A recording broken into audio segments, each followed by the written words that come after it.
Let's talk about really quick the ending of Game of Thrones. No.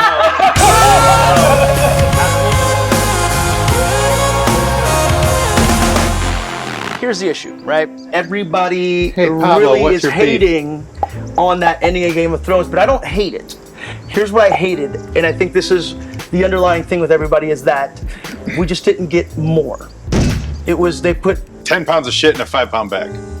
Yeah, that's the phrase. Yeah, That's good. yeah, and that's what it was. They didn't take enough time. They trained us to take our time with this stuff, and then they just slammed it all together much too quickly. Yeah, I would agree with that 100%. I have no problems with. The only thing I had a problem with was Cersei.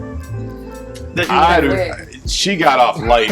She's the worst villain on TV in a long time, and she gets to die in the arms of her lover. Yeah, like. That no, absolutely not. I haven't loved any Lannister's death though. To be fair, I don't think Game of Thrones has even villains. the dad that got the crossbow on the shitter. That was awesome. That was a good one. At some point, we were rooting for Cersei. We wanted her to get out of that when she was like locked up. We had those moments of empathy, and that's what I love about Game of Thrones is that they were able to turn people villains. They were able to turn we love them, we hate them the next season. At the end of the day, she's still a monster. You can empathize with a villain. Yeah, so she's a monster. So is Daenerys. Danny took a monster turn. USA. She took a Heel turn. Heel turn. Yeah. But She said she was going to do it. I guess I was just shocked that Cersei was actually on the last season so very little. I wonder, was she not available to film or something? Because she really was not. I'm telling you, All her scenes were in the tower. All her scenes were in the tower the whole season, just staring out at nothing. You can shoot that in a couple weeks. You can shoot that here today. We're doing that later. Which raises my next question: why couldn't we have had more? Why couldn't we have had at least 2 more episodes to flesh things out that were probably just as long? You know what? I saw something that described this perfectly.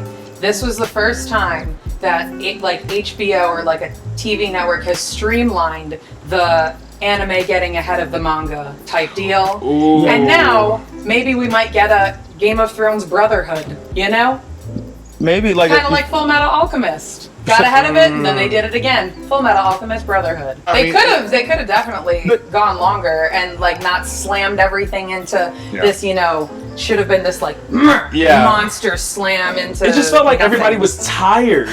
Everybody was just over being a part of it. I mean, even with the water bottle gate and all of that, like everybody's just done with the show. And I think also like when you have to stand on your own too, you don't have like books to reference. Now we've got to figure it out. Original like, content. Okay, it's been 10 years. I'm done.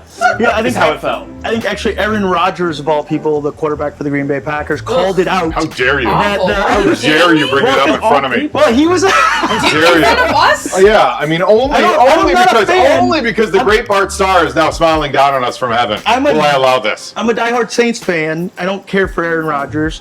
I'm saying that he called it out as in the writers, the head writers of the show are also writing a new Star Wars movie.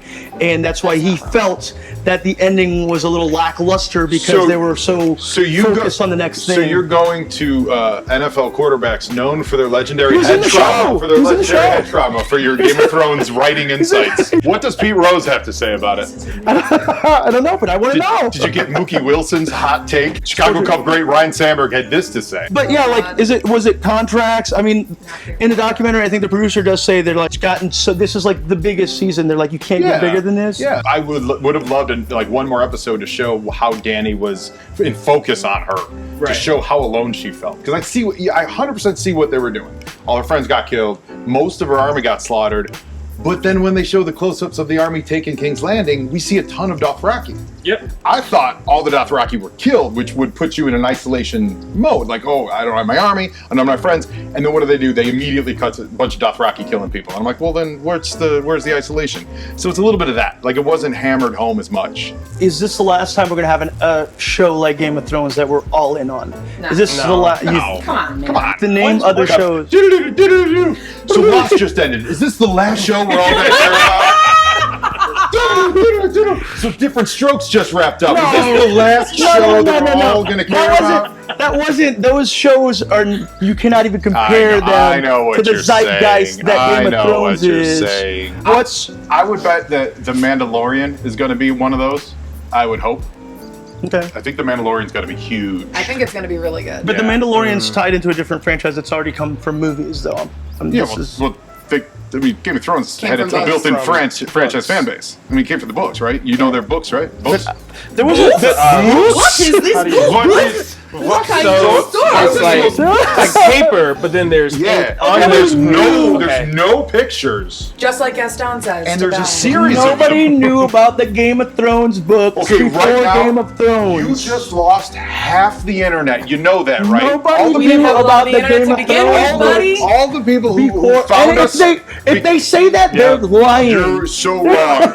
I absolutely know a ton of people when they started doing this 10 years ago. Were people like, read books. Dude, you don't even know this books. These books are so amazing. They're so great. They're blah, blah, blah, blah. So many people were into this. You're out of your mind. Yeah, I mean, Next, you're going to tell me Beverly Cleary doesn't have a fan base. Show's over. What? Thanks for tuning in to Here's the Issue, where we have all these deep thoughts about all these shallow things. Big thanks to Golden Apple Comics for letting us use their space and being the best comic book store in Los Angeles. You can follow us at youtube.com/goldenapple. Feel free to like, subscribe, and in the comments below, please let us know what's your issue.